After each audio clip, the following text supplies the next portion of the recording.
Assalamualaikum warahmatullahi wabarakatuh.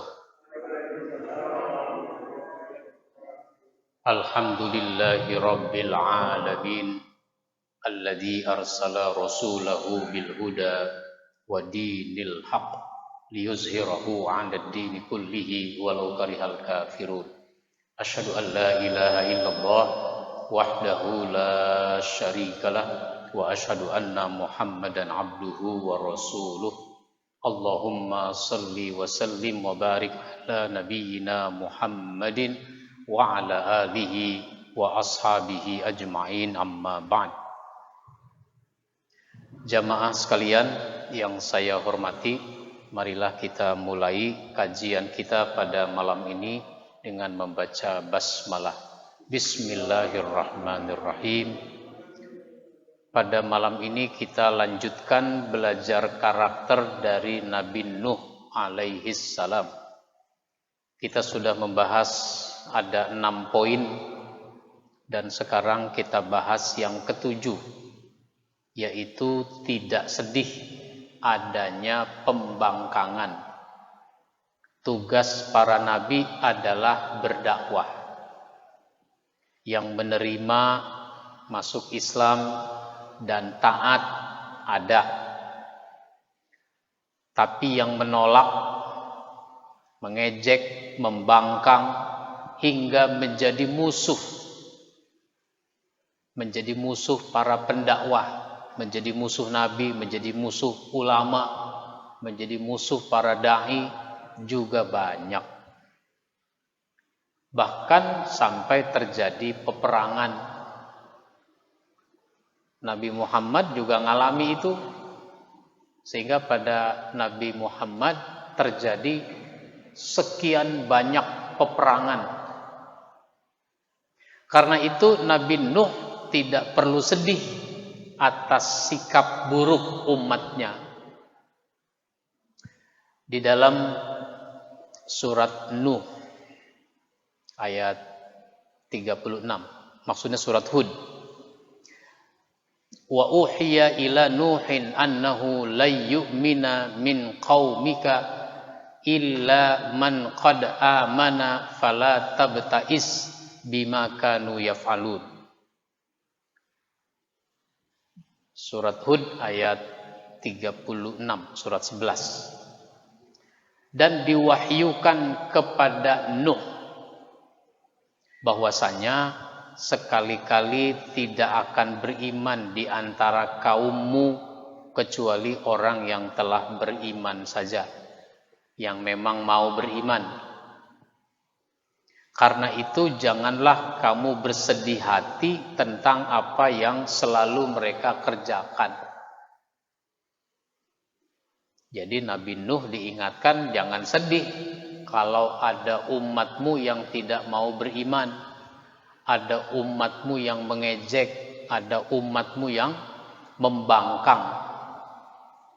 Memang begitu manusia, ada yang mau beriman, ada yang maunya jadi kafir. Penolakan, ejekan, dan pembangkangan yang keterlaluan kepada Nabi Nuh membuat Allah Subhanahu wa ta'ala menyiapkan azab di dunia. Maka kepada Nabi Nuh Allah perintahkan untuk membuat kapal, dan buatlah bahtera itu dengan pengawasan dan petunjuk wahyu kami, dan janganlah kamu bicarakan dengan aku tentang orang-orang yang zalim itu. Udah, biarin aja tuh orang-orang zalim, orang-orang kafir. Yang penting kamu bikin aja kapal. Sesungguhnya mereka itu akan ditenggelamkan. Dan mulailah Nuh membuat bahtera. Dan setiap kali pemimpin kaumnya berjalan melewati Nuh, mereka mengejeknya. Karena memang bikin kapalnya bukan di Tanjung Priuk, bikin kapalnya di Cisarua. Kira-kira begitu kalau di kita nih, bikin kapalnya di gunung. Mestinya kan bikin kapal di pantai. Ini bikin kapalnya di gunung, di Cisarua. Bahkan di puncak Pas. Berkatalah Nuh, jika kamu mengejek kami, maka sesungguhnya kami pun mengejekmu, sebagaimana kamu sekalian mengejek kami.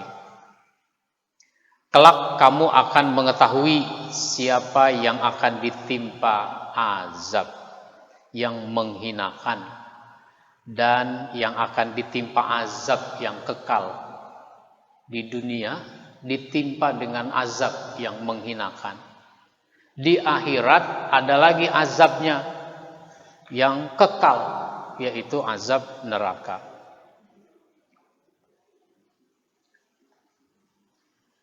Nabi Nuh mendapat ejekan dari umatnya. Ejekan yang bisa menyakitkan perasaan sebagai seorang yang terhormat. Ya, namanya Nabi kan terhormat, dihormati, dimuliakan. Tapi ada orang yang tidak memuliakan. Ada orang yang mengejek, mencela, membuli bahasa sekarang. Macam-macam ejekan itu. Yang pertama, diejek sebagai orang yang terlalu membuat-buat nasihat. Padahal memang hal itu diperintah oleh Allah.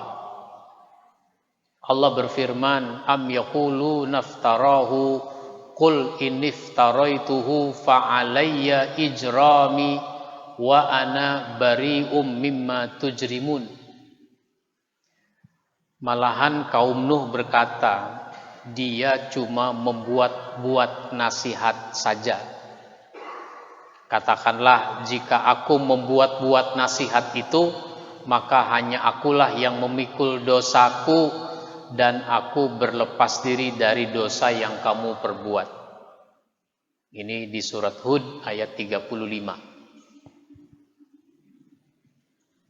Dikasih nasihat bukan didengerin, bukan diterima, tapi malah mereka mengejek.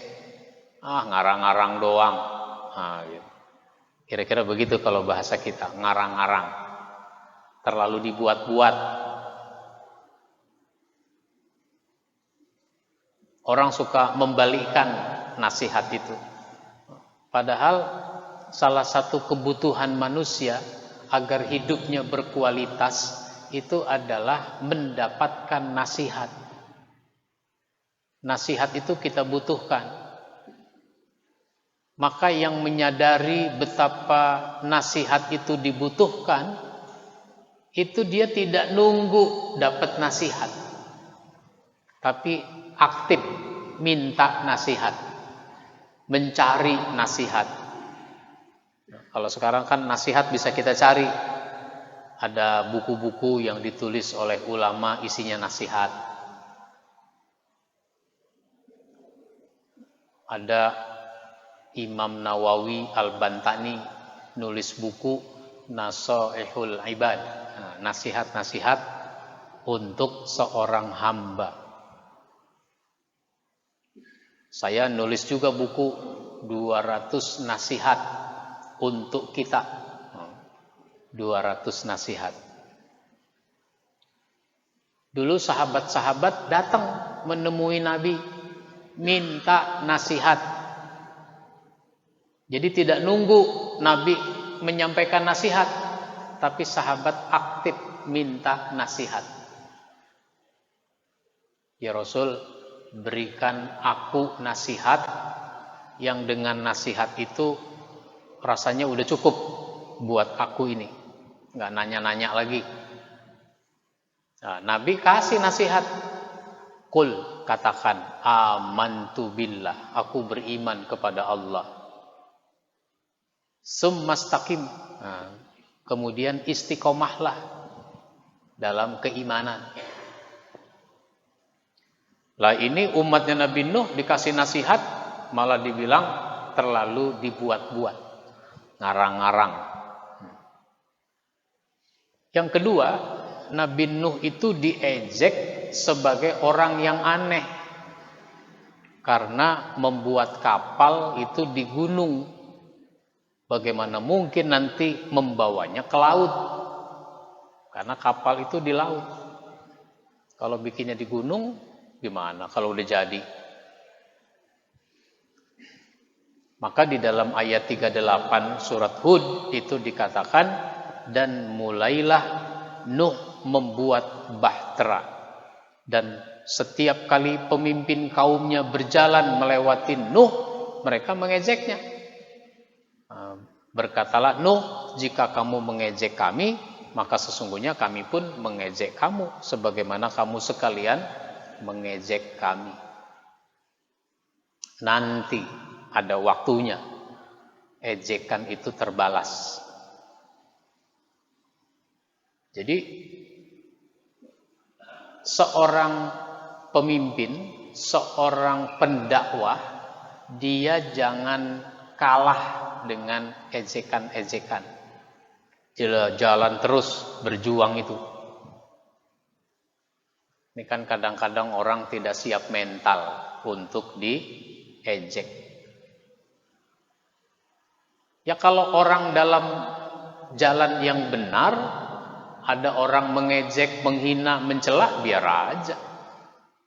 Urusan mereka, bukan urusan kita.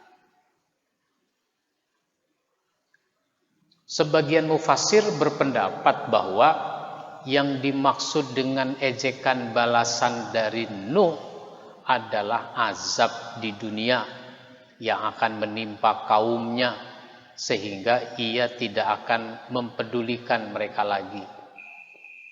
Jadi Nuh sendiri tidak membalas ejekan dengan kata-kata, tapi balasan berupa azab itulah ejekannya. Karena dianggap kurang wajar bagi seorang nabi, orang ngejek dibalas dengan ejekan juga. Sebagian lagi berpendapat bahwa tidak ada salahnya jika ejekan balasan itu benar-benar datang dari Nuh, sesuai dengan firman Allah. Surat Al-Baqarah 194. Faman i'tada 'alaikum fa'tadu 'alaihi bimisli ma'tada 'alaikum.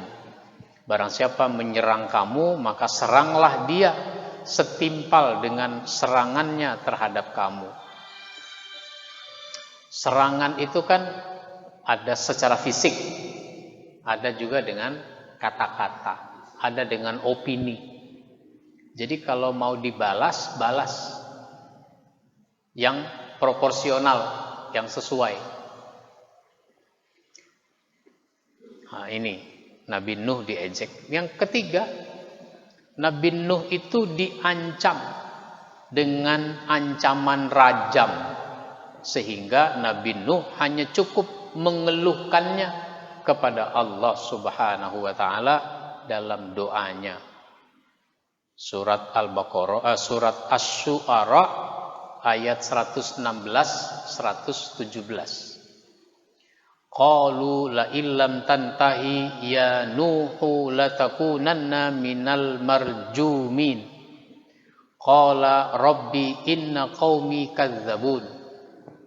Mereka berkata, sungguh jika kamu tidak mau berhenti hai Nuh, niscaya benar-benar kamu akan termasuk orang yang dirajam.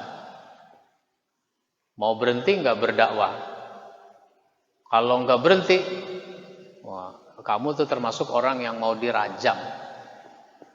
Nuh berkata, ya Tuhanku, sesungguhnya kaumku telah mendustakan aku. Ya Allah, terserah engkau, ini umatku sudah mendustakan aku. Jadi Nabi Nuh mengeluhnya kepada Allah, menyampaikan keluhannya kepada Allah. Terserah Allah yang mengambil keputusan. Nah, maka kan dalam perkembangannya Allah mengazab umatnya Nabi Nuh itu. Yang keempat, Nabi Nuh itu diejek dan dihina sebagai orang gila. Allah menceritakan di dalam Al-Quran, surat Al-Qamar ayat 9. Kazzabat qablahum qaumu Nuhin fakazzabu abdana wa qalu majnunun wazdujir. Sebelum mereka telah mendustakan pula kaum Nuh, maka mereka mendustakan hamba kami, yaitu Nuh, dan mengatakan dia seorang gila dan dia sudah pernah diberi ancaman. Nah, jadi Nabi Nuh dibilang orang gila. Jadi kalau orang benar, orang yang memperjuangkan nilai-nilai kebenaran, memang harus siap berhadapan dengan macam-macam tuduhan, macam-macam ejekan. Nah, ini Nabi Nuh diejek sebagai orang gila, orang yang tidak waras.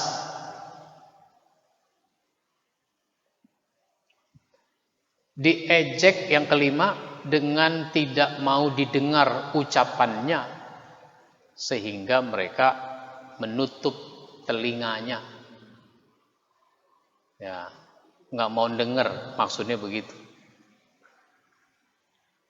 Maka hikmahnya para nabi sesudah Nabi Nuh dan para pendakwah dan pejuang yang melanjutkan risalah para nabi harus memiliki kesiapan mental akan kemungkinan adanya ejekan, celaan, hinaan, hingga upaya pembunuhan dari siapa saja yang tidak suka kepada dakwah dan perjuangan. Maka para dai itu harus rileks di dalam perjuangan. Kalau ada orang mengejek, ya memang sudah begitu adanya. Kalau memang ada orang mau mengancam dan betul-betul melakukan ancamannya, ya memang begitu adanya. Semuanya udah dikasih tahu oleh Allah. Maka kalau kita secara pribadi hidup berhadapan dengan ujian, apa yang mau diuji itu sudah dikasih tahu oleh Allah. Jadi jangan kaget menerima ujian, karena memang ujian itu udah dikasih tahu. Kalau ibarat anak sekolah mau ulangan, mau ujian, soalnya udah dibocorin, udah dikasih tahu soalnya. Kira-kira bagaimana? Mestinya gampang itu ngadepin ujian begitu, soalnya udah dikasih tahu.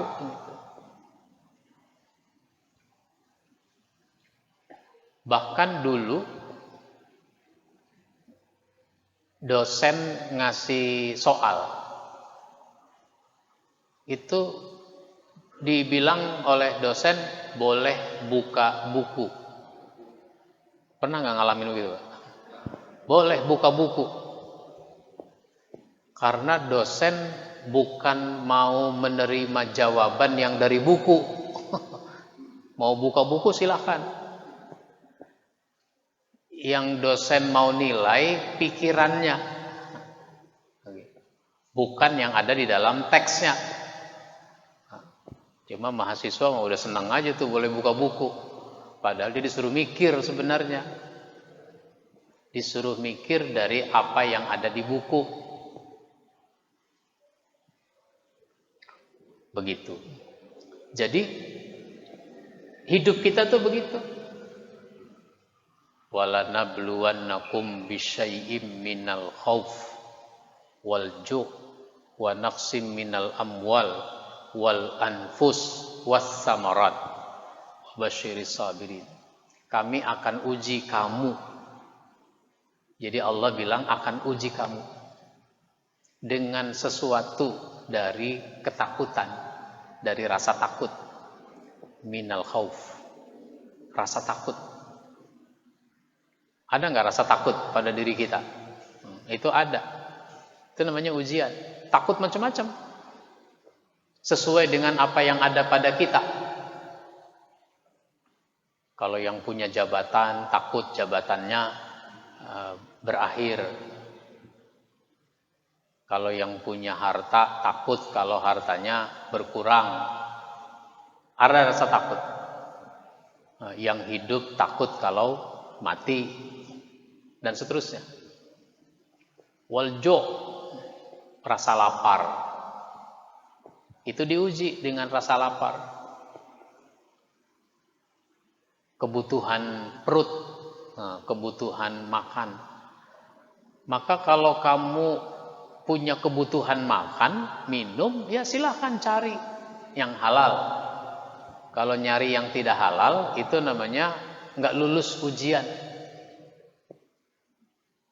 Wa naqsim minal amwal, kekurangan harta. Hartanya berkurang. Belum habis, baru kurang.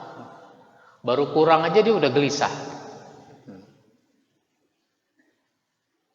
Kalau biasanya punya saldo 50 juta, sekarang saldonya tinggal 30 juta, nah itu udah gelisah dia.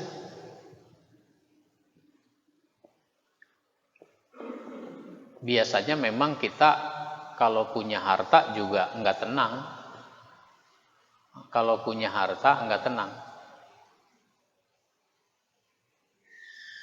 Sehingga kalau kita pergi dari rumah, terus kita tidak punya harta, nggak punya uang deh di rumah itu, nggak ninggalin uang, kita tenang aja tuh pergi. Tapi ketika kita menyimpan uang di lemari 10 juta, kira-kira bagaimana? Mau pergi? Wah, itu kunci pintu lemari. Lemari itu ada kotaknya juga di dalamnya. Kunci pintu, kunci kotak. Kunci kotak, kunci pintu lemari. Terus kunci kamar. Terus kunci pintu rumah. Terus kunci gembok. Itu tidak tenang. Jadi orang yang punya harta itu tidak tenang biasanya. Makanya harus ada pengamanan. Rumahnya ada pengamanan. Gembok pagar, pintu gerbang. Terus jalanan menuju rumahnya itu di portal. Digembok juga. Di portal. Mau masuk kompleknya, di portal juga ada satpam juga. Nah itu begitu. Terus wal anfus, diuji dengan kekurangan nyawa. Tadinya punya bapak, sekarang udah nggak punya, meninggal. Tadinya punya ibu, sekarang udah meninggal. Tadinya punya istri, sekarang udah meninggal. Tadinya punya suami, sekarang udah meninggal. Tadinya punya family, udah meninggal. Punya teman, meninggal. Sehingga ada dua orang tua, maksudnya orang yang udah tua.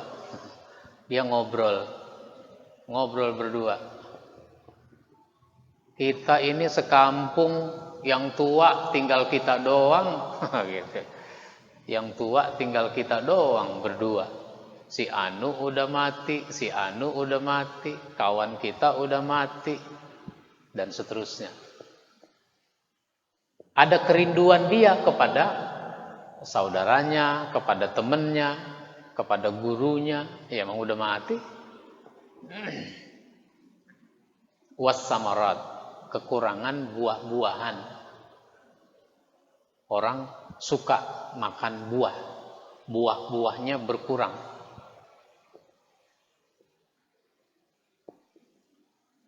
Seandainya nggak ada pisang, nah, bagaimana orang? atau berkurang. Ngomong-ngomong, cabai itu buah ya? Cabai.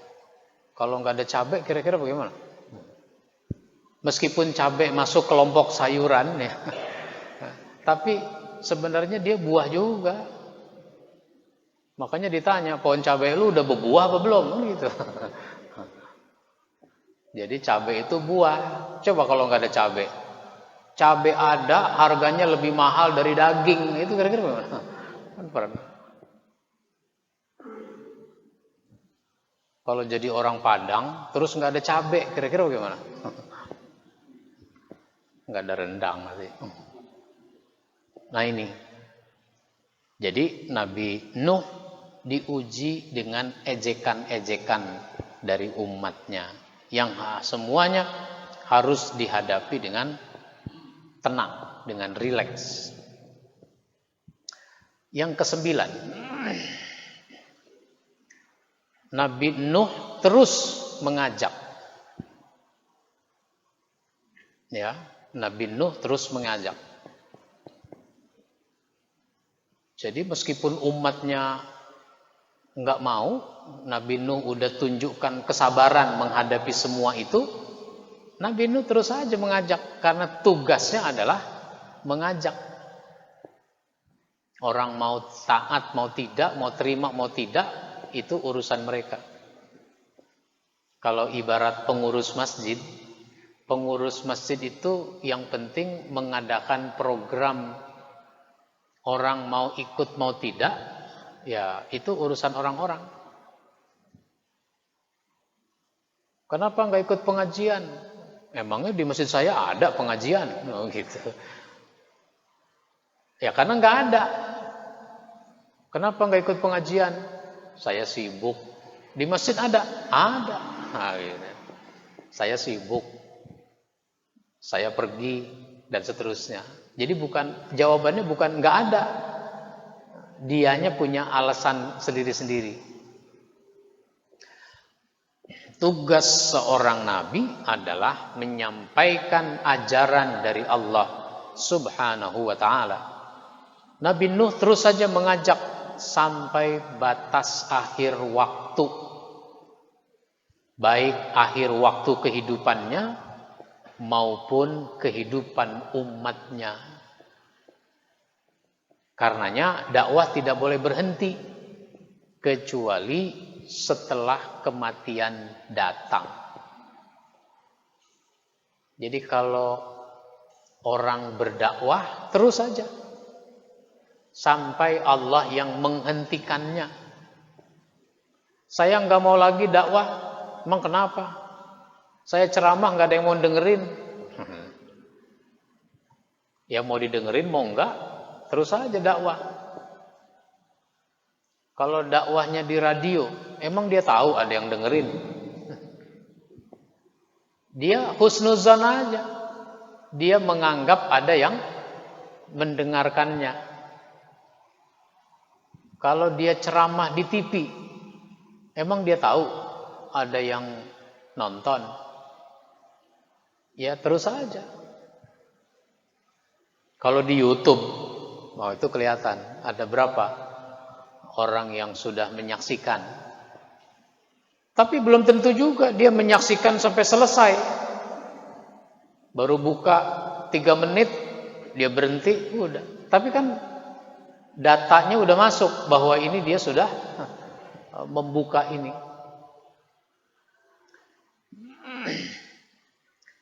Di dalam surat Hud ayat 42-43. Dan bahtera itu berlayar membawa mereka dalam gelombang laksana gunung. Ini banjir satu-satunya nih sepanjang sejarah. Banjir ombaknya sampai laksana gunung. Dan betul-betul gunung memang. Dan Nuh memanggil anaknya. Sedang anak itu berada di tempat yang jauh terpencil. Tinggi sekali. Di puncak gunung. Hai anakku, naiklah ke kapal bersama kami. dan janganlah kamu berada bersama orang-orang yang kafir. Anaknya menjawab, aku akan mencari perlindungan ke gunung yang dapat memeliharaku dari air bah. Saya akan terus naik ke gunung ini. Masa iya air nyampe ke puncak gunung? Nuh berkata, tidak ada yang melindungi hari ini dari azab Allah selain Allah saja yang maha penyayang. Mau kemana lagi? Nggak ada. Dan gelombang menjadi penghalang antara keduanya. Sehingga kapalnya Nabi Nuh itu terhempas jauh dari anaknya. Anaknya juga terus ke sana. Dan gelombang menjadi penghalang antara keduanya, maka jadilah anak itu termasuk orang yang ditenggelamkan. Itu namanya Nabi Nuh terus mengajak sampai batas akhir, sampai anaknya mati. Jadi dakwah itu terus, ada yang ngikut atau tidak ada yang ngikut, ada yang mau mendengar atau tidak ada yang mendengar. Karena itu selama masih ada kesempatan, Nabi Nuh terus berdakwah. Bahkan hal itu dilakukannya siang dan malam, tanpa mengenal lelah dan jenuh. Karena banyak orang yang tidak mau menerimanya, maka ia hanya mengeluh dan menyerahkan masalah ini kepada Allah. Apa dia berdoa? Qala rabbi inni da'autu qaumi lailaw wa nahara falam yazidhum du'ai illa firara. Nuh berkata, ya Tuhanku, sesungguhnya aku telah menyeru kaumku malam dan siang. Jadi Nabi Nuh itu dakwahnya siang malam, malam siang. Ada restoran pagi sore. Ini siang malam. Dari siang sampai malam, dari malam sampai siang. Maka seruanku itu hanyalah menambah mereka lari dari kebenaran. Jadi Nabi Nuh mengeluh kepada Allah, dikembalikan kepada Allah. Saya sudah berusaha untuk mengajak umat ini. Nah, dengan demikian dakwah merupakan tugas yang mulia, penting dan dibutuhkan. Mulia karena melanjutkan tugas Nabi. Penting karena mau mengubah orang. Dibutuhkan karena semua orang memang membutuhkan, sadar atau tidak. Nah, bila dakwah kita laksanakan, amat besar imbalan yang diberikan oleh Allah kepada para da'i. Imbalannya itu adalah pahala yang besar. Man dalla ala khairin falahu mislu ajri fa'ilihi. Barang siapa yang menunjukkan pada kebaikan, maka baginya pahala seperti amal orang yang melakukannya. Jadi kalau kita berdakwah, dakwah itu jangan dipahami ceramah kayak saya ini. Dakwah itu bisa ngobrol. Dakwah bisa menggunakan media sosial, HP bisa. Begitu. Kalau kita sudah berdakwah, mungkin ngobrol, mungkin menyampaikan tulisan-tulisan yang baik, video-video yang baik, terus orang menjadi sadar, lalu dia berubah menjadi baik, dia berbuat baik, dia dapat pahala, kita dapat pahala orang itu. Karena dia menjadi baik dengan sebab kita yang mendakwahkannya. Nah, begitu. Ini yang saya sampaikan, saya sisakan waktu. Mungkin ada yang mau menyampaikan pertanyaan, saya persilakan.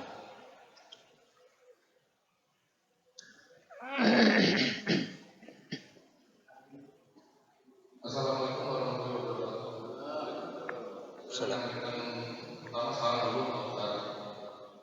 Ini di berita sedang di Masjid Al-Haram, sholatnya sudah mulai normal. Di berita maupun di WA sebenarnya sudah mulai normal, tidak ada masalah yang berbeda.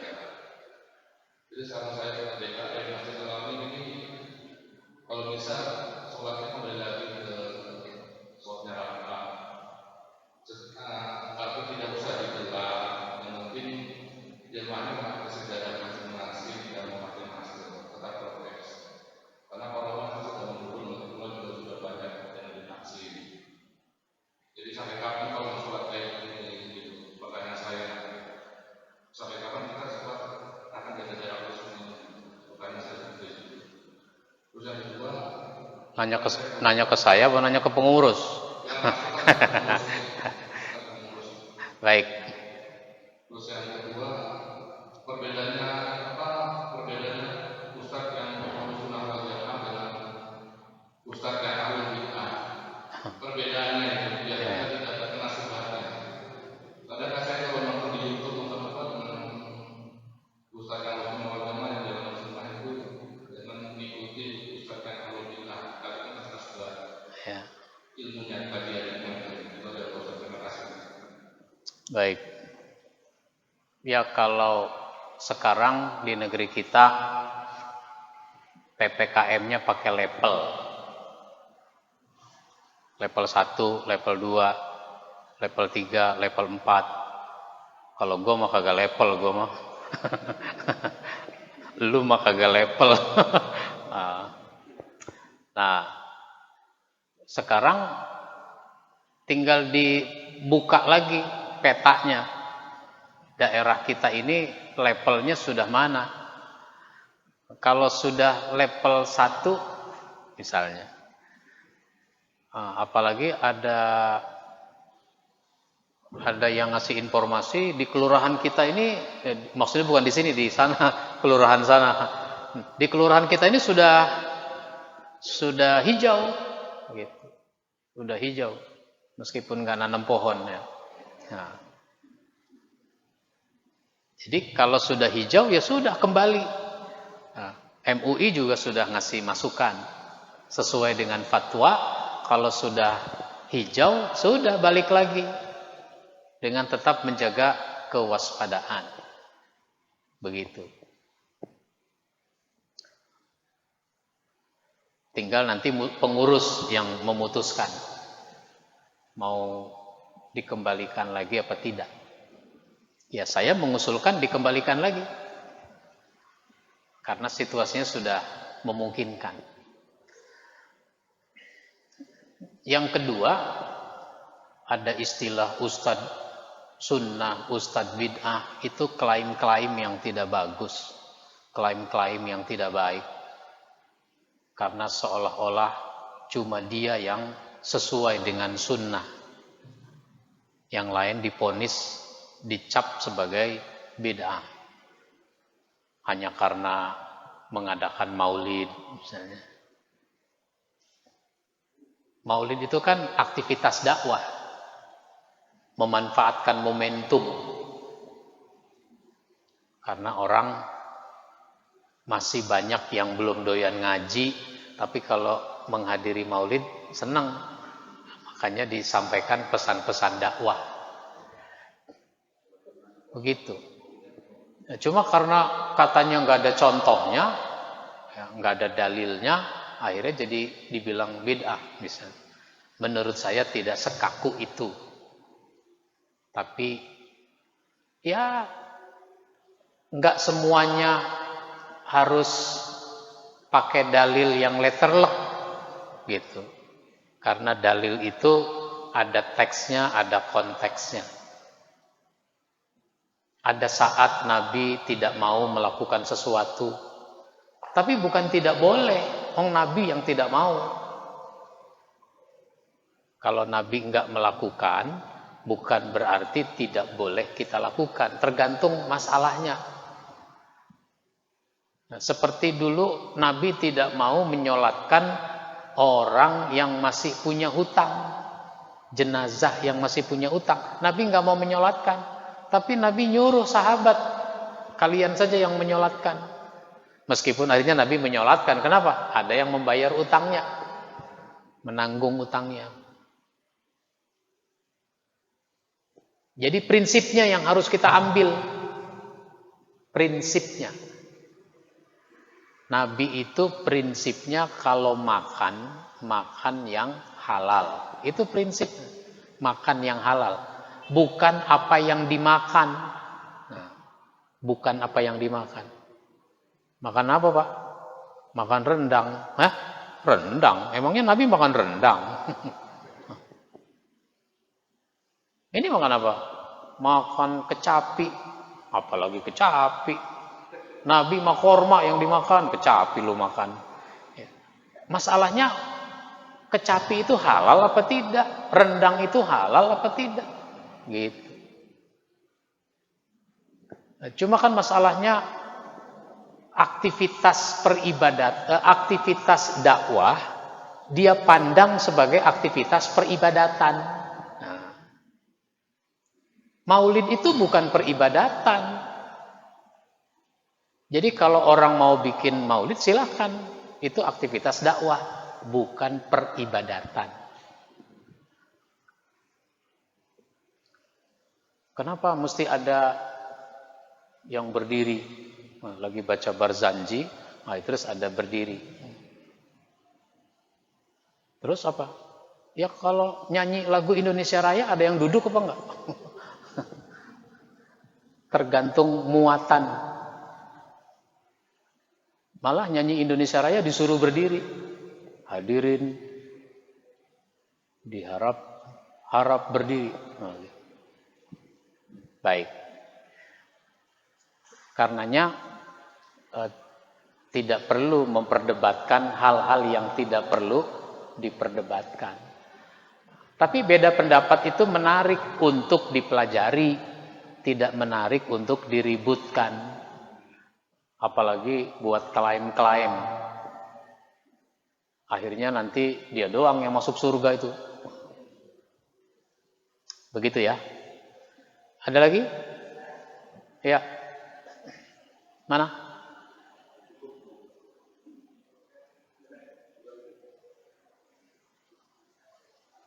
Udah. Kita simpulkan bahwa Nabi Nuh dakwahnya bukan cuma lama,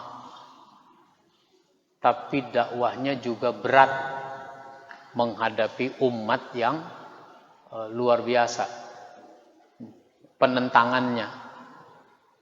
Dan itu menjadi pelajaran berharga bagi nabi-nabi sesudahnya sampai dengan Nabi Muhammad sallallahu alaihi wasallam. Sehingga Nabi Muhammad pun harus mengambil pelajaran, mengambil hikmah dari para nabi.